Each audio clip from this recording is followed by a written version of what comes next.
Hi, welcome back to Paragon Ridge. Today we are going to go check the incubator. As we've talked about it before, I have a GQF Sportsman 1502, and I put 2 batches of eggs in from my beautiful neighbors.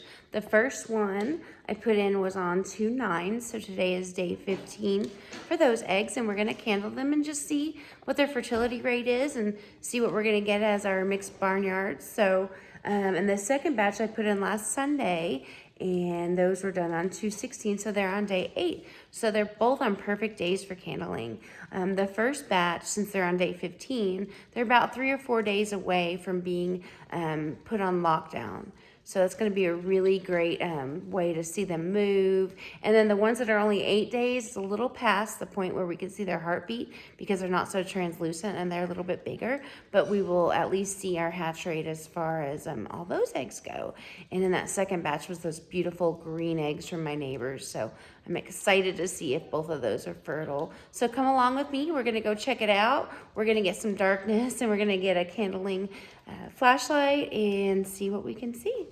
I wanted to take a second and talk about Hatch-A-Batch. That is the app that I use. It is on the Samsung phones. I cannot find it on iPhones, but I do want to show you how I track my batches and the great information that they show.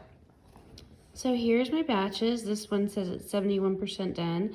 The one that has 8 days in is 38% done. So day 15 is when incubation began and when it was done. And if you go here to the timeline, it's going to show you where we're at. So it said we're at day 15 and it highlights. So day 15 is candling reminder, the down has increased in size. You can go day to day and it gives you an update. We can go back to our second batch, which is on day 8, and I can see the incubation timeline as well. And it tells us the wings and legs are more defined, the neck increases in length. So this is really fun. If you get as excited as I do whenever you're hatching eggs, this really, really helps you not sit there and stare in the incubator wondering what you're gonna see. And then lockdown gets so much easier. Here we are, right next to my incubator. You can see the eggs in there. I put the oldest eggs in the back, and when I put the newest ones in, I put them in the front. So I'm gonna take them and arrange them so we can see the day 15 eggs, and then we will candle them. That is the second batch, that's 8 days in, and here is the first batch. That is 15 days in.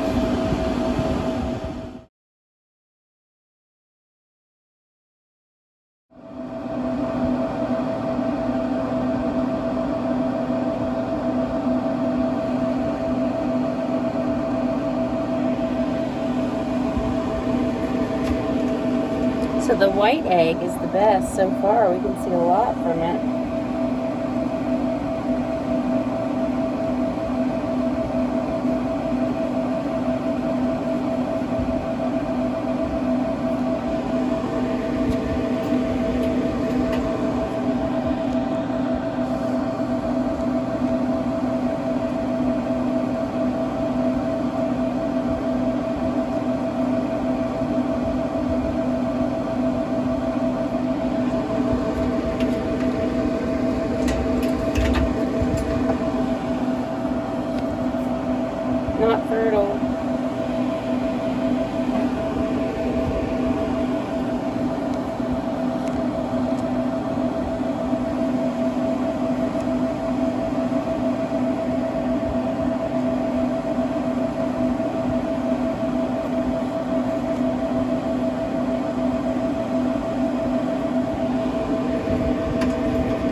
are fertile and 5 eggs are not.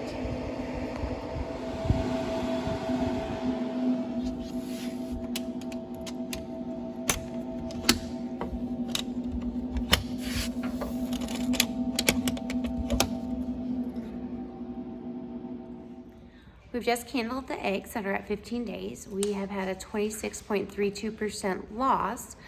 We have 14 eggs that are fertile and that are advancing just fine. And we had 5 eggs that were infertile and they did not advance at all. It is so fun candling eggs, but the end result won't be the 14. There's always loss when you have chicks. It used to really, really hurt my feelings. I would cry, the kids would cry, we'd get really upset. But it happens. Sometimes they're not formed correctly. Sometimes their parents haven't had the best nutrition. Sometimes they get wry neck. Sometimes they just die because of overcrowding and they step on each other. Sometimes they're not smart enough to go under the heat lamp or the heating plate. Sometimes they don't know where the water is and you try and show them and they still don't understand. So having chicks, it's a great experience for the kids and I love doing it, but there is always loss. When you do large quantities, you always have more loss. So what I've tried to do is do smaller batches of eggs so I can have smaller batches in the brooder, help them come up healthier, have more room, have more heat to themselves. Where my loss is most of the time is once they're 3-4 months and they're old enough to go to the big girl pen, then they don't load, they don't go inside out of the rain, and then I lose them to predators. This year I'm gonna try something different. I'm gonna try to keep them in their own brooder area whenever they're ready to go outside. I'm gonna cover it in tarps or maybe tin, I'm not sure, and keep them kind of in a stable-like area, kind of a their own paddock of their own. But I'm not gonna put them in with the big girls. I'll keep them where they can be out of the rain. That's really it. It's the rain in Oklahoma. Last year we had so much rain, we had so much flooding. I don't even want to get into it. It's the reason why we just got into our house.